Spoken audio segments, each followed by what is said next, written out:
ఇవాళ ఇంకా శివయ్య దర్శనం అయిపోయింది మామ. మార్నింగ్ శివయ్య దర్శనం ఫినిష్ చేసుకొని విరూపాక్ష అండ్ స్కందాశ్రమంకి అయితే వచ్చేసాము. చెప్పడం మర్చిపోయాను, ఆ శివయ్య దర్శనం అయితే నాకు చాలా బాగా అయింది. అంతలా జరుగుతుందని నేను ఎప్పుడు అనుకోలేదు. ఏంటంటే మేము మార్నింగ్ 5:30కి వెళ్ళాము. విత్ ఇన్ 1 అవర్, జస్ట్ 6:30, 1 అవర్లో మాకు దర్శనం అయిపోయింది. అలా బయటకు కూడా వచ్చాం మామ. సరే వచ్చేసాక ఎక్కడికి వెళ్దామని చూస్తుంటే ఇక్కడ స్కందాశ్రమం అండ్ విరూపాక్ష కేవ్స్ అయితే ఉన్నాయి. అక్కడికి వెళ్తాం అంత ఈజీ కాదు మామ. జస్ట్ 2 అవర్ ట్రెక్కింగ్ ఉంటుంది. ఏంటంటే ట్రెక్ అంటే ఈజీగా అనుకున్నాను నేను, కాకపోతే చేసినప్పుడు తెలిసింది మామ ట్రెక్కింగ్. సారీ మామ, వీడియో పెడతాం కొంచెం లేట్ అయింది. ఏంటంటే డ్యూటీలో బిజీ అయిపోయాను. డ్యూటీలో ఖాళీ లేకపోవడం, వీడియో పెడతానికి టైం పట్టేసింది. కొత్తగా ఎవరైనా వీడియోస్ చూస్తుంటే నా ఛానల్ని లైక్ కొట్టి అలాగే సబ్స్క్రైబ్ కూడా చేసుకోండి మామ. ఏంటంటే నాకు కూడా సపోర్ట్ ఇచ్చినట్టు ఉంటుంది. నీట్గా ట్రెక్కింగ్ ట్రైల్ అయితే స్టార్ట్ చేసాము. ఫస్ట్లో చాలా బాగుంది. ఏంటో ఎంత బాగుంది, ఎక్కుతున్న ఈజీగా వెళ్ళిపోతున్నాము. సరే అలా నడుచుకుంటూ వెళ్తుంటే దారిలో చాలా మటుకి కోతులు చాలా ఉన్నాయి. ఏంటంటే మా వాడు చాలా భయపడ్డారు. బ్యాగులు లాగేసుకుంటున్నాయి మా అయ్యి. ఇగో చూడండి, ఈ దత్తగాడి బ్యాగ్ ఈ చోటుగాడు వేసుకున్నాడు. పాప మా చాలా కష్టపడుతున్నాడు ఎక్కుతానికి. ఏంటంటే అరుణాచలం కొండ ఎక్కుతానికి ఆ సాక్షాత్తు శివస్వరూపం కాబట్టి చెప్పులు లేకుండా ఎక్కాలి.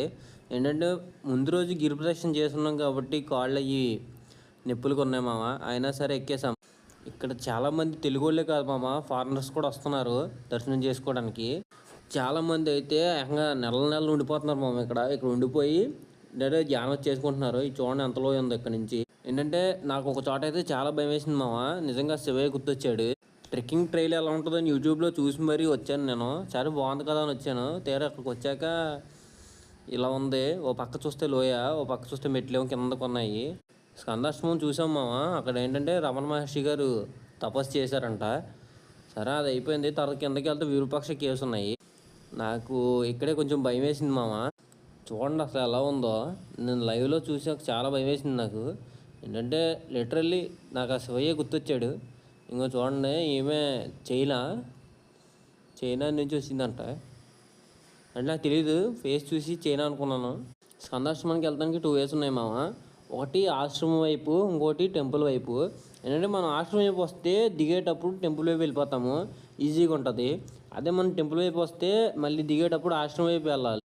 అది కొంచెం కష్టంగా ఉంటుంది. ఏంటంటే ఆటో కూడా సర్వీస్ ఛార్జ్ ఎక్కువ తీసుకుంటాడు. మళ్ళీ అక్కడి నుంచి నడిచి వెళ్తుంటే చాలా కష్టం. విరూపాక్ష కేవ్ కూడా చూసాం మామ.